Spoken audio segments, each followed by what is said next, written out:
ആവർത്തിക്കുന്ന മറ്റത്തൂർ മോഡൽ.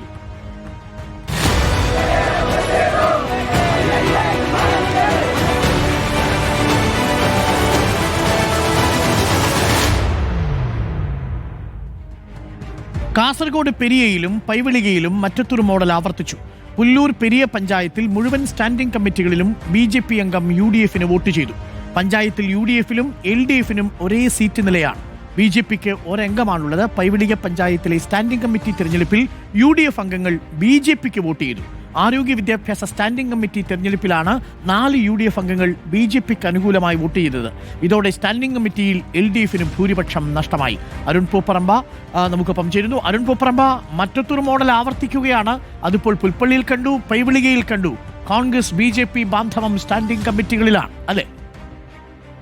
അരുൺകുമാർ, കാസർഗോഡ് ജില്ലയിലെ 2 പഞ്ചായത്തുകളിലെ സ്റ്റാൻഡിംഗ് കമ്മിറ്റി തെരഞ്ഞെടുപ്പുകളിലാണ് ഇന്ന് BJP UDF സഖ്യമുണ്ടായത്. അതിൽ പ്രധാനമായും പുല്ലൂർ പെരിയ പഞ്ചായത്തിലാണ്. പുല്ലൂർ പെരിയ പഞ്ചായത്തിൽ ആകെ 19 സീറ്റുകളാണ്. അവിടെ 9 സീറ്റുകൾ LDFിനും 9 സീറ്റുകൾ UDFിനും 1 സീറ്റ് BJPക്ക് എന്നിങ്ങനെയാണ് കക്ഷിനില.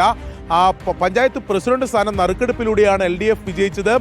വൈസ് പ്രസിഡന്റ് സ്ഥാനം നറുക്കെടുപ്പിലൂടെ UDFിനാണ് ലഭിക്കുകയും ചെയ്തു. വലിയ രീതിയിൽ ചർച്ച ചെയ്യപ്പെട്ട തെരഞ്ഞെടുപ്പായിരുന്നു പുല്ലൂർ പെരിയ പഞ്ചായത്തിൽ. അതിലെ സ്റ്റാൻഡിംഗ് കമ്മിറ്റി തെരഞ്ഞെടുപ്പുകളിൽ ഇന്ന് കണ്ടത് സ്വാഭാവികമായും സമാസമമാണ് ഉണ്ടാവേണ്ടത് സീറ്റ് നില അനുസരിച്ചാണെങ്കിൽ. എന്നാൽ 3 സ്റ്റാൻഡിംഗ് കമ്മിറ്റികളിലേക്കും ഏക BJP അംഗമായിട്ടുള്ള BJP അംഗം വോട്ട് ചെയ്തത് UDFിന് അനുകൂലമാണ്. അതുകൊണ്ട് തന്നെ ക്ഷേമകാര്യം, വികസനകാര്യം, അതോടൊപ്പം ഈ വിദ്യാഭ്യാസം, ആരോഗ്യ സ്റ്റാൻഡിംഗ് കമ്മിറ്റികളിലേക്ക് UDF ആണ് BJP അംഗത്തിന്റെ പിന്തുണയോടെ വിജയിച്ചത്. ധനകാര്യ സ്റ്റാൻഡിംഗ് കമ്മിറ്റി വൈസ് പ്രസിഡന്റ് എന്ന നിലയിൽ UDFിന് ലഭിക്കുകയും ചെയ്തിട്ടുണ്ട്.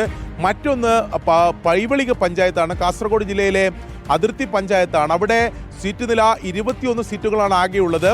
അതിൽ 9 സീറ്റുകൾ UDFിന്, 7 സീറ്റുകൾ LDFിന്, 5 സീറ്റുകൾ BJPക്ക് എന്ന നിലയിലാണ്.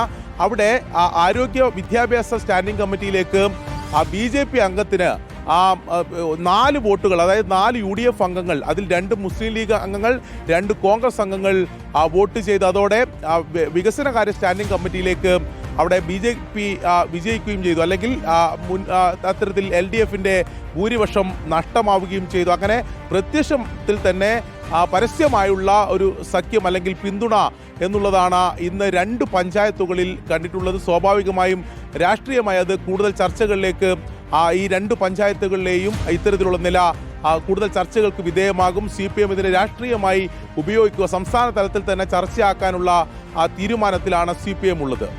Thank you. അരുൺ പൂപ്പറമ്പയാണ് വിവരങ്ങൾ നൽകിയത് കാസർഗോഡ് നിന്നും.